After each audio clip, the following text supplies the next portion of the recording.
எது நடக்குதுன்னா அந்த ஒரு ஆக்சுவலாக அது ஆலய நுழைவு கிடையாது, அந்த தெருக்குள்ளேயே நடக்க விடலை. கோவிலை ஒட்டி இருக்கிற அந்த தெருக்குள்ளேயே நடக்கக்கூடாது அப்படின்னு சொல்லி சில அந்த புலையர்கள் ஈடவர்கள் அவர்களெல்லாம் அங்கே விடலை. இப்போ அங்கே அந்த பிரச்சனைக்கு அந்த போராட்டத்தை முன்னெடுக்கிறவங்க யாருன்னா அங்கே டி.கே. மாதவன், அவர் கேசவ மேனன், அப்புறம் இன்னொருத்தர் அந்த ஜார்ஜ் ஜோசப்ங்கிற ஒரு பாரிஸ்டர் பட்டம் வந்த ஒரு லாயர். இவங்க 3 பேரும் சேர்ந்து தான் இந்த பிரச்சனையை முதல்ல ஆரம்பிச்சு காங்கிரஸ் இயக்கம். காங்கிரஸ் இயக்கம் அவங்களுக்கு பெரிய பேக்கப்பாக இருந்து பிரச்சனை கிட்டத்தட்ட 600 நாட்களுக்கு மேலே, கிட்டத்தட்ட 2 வருஷத்துக்கிட்ட இந்த போராட்டம் நடக்குது.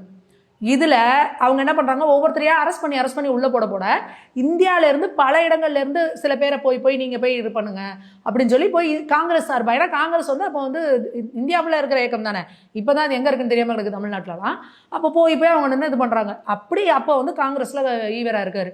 அப்போ அவரை போய் நீங்கள் போய் அதுக்கு வந்து இது பண்ணுங்க அப்படின்னு சொல்லி சொல்கிறாங்க. அப்போ உடனே இவர் அங்கே போகிறாரு. போனோன்னா அங்கே ஒரு 3 நாள் 4 நாள் இருந்தோன்னா அவரை திருப்பி உள்ளே பிடிச்சி போட்டுட்டாங்க. இதுதான் இவரோட ரோலங்க. போனார், இவர் நின்றுட்டு வந்தார். போனாங்க. இந்த போராட்டத்தை முன்னெடுத்ததும் அவர் கிடையாது, அதை பெரிய லெவலில் கொண்டு போய் அதை முடிச்சு வச்சதும் இவர் கிடையாது. எல்லாரும் பண்ணுறப்ப நானும் போய் நின்று ஒரு பர்ஃபார்மன்ஸ் கொடுக்குறேன்னு கொடுத்துட்டு வந்துட்டார். தமிழ்நாட்டிலேருந்து காமராஜர் அவர்கள் இவங்கெல்லாம் பக்தவச்சலம் அவர்களாம் கூட போயிட்டு வந்தாங்க.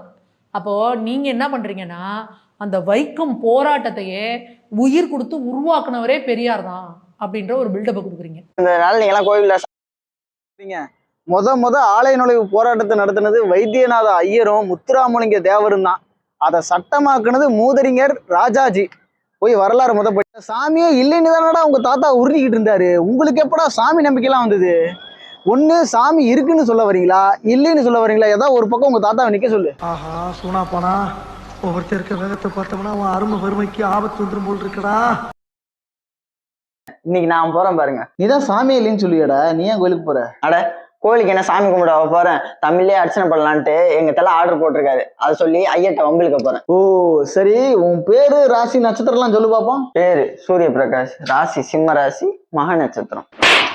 ஏடா அர்ச்சனை மட்டும் தமிழ்ல போட சொல்லிட்டு நீ சமஸ்கிருதத்துல சொல்லிட்டு இருக்க, ஒழுங்கா தமிழ்ல சொல்றான். என்னது தமிழா?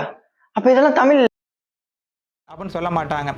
ஆனால் பெரியாரோ தமிழ் சனியனை விட்டொழியுங்கள் அப்படின்னும், தமிழ் காட்டு மிராண்டி மொழி அப்படின்னும், தமிழுக்கு பதிலாக ஆங்கிலத்திலே பேசுங்கள் எழுதுங்கள் அப்படின்னு சொன்னார். என்னடா இது? பேட்ச் ஒர்க்கா? டேய்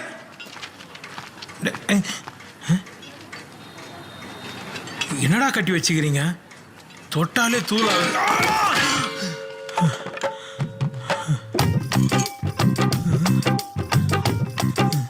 पागल है क्या? बोला ना तुमको पैच वर्क. டேய் இன்னும் எவ்வளோ பேட்ச் ஒர்க்கடா வச்சிருக்கீங்க?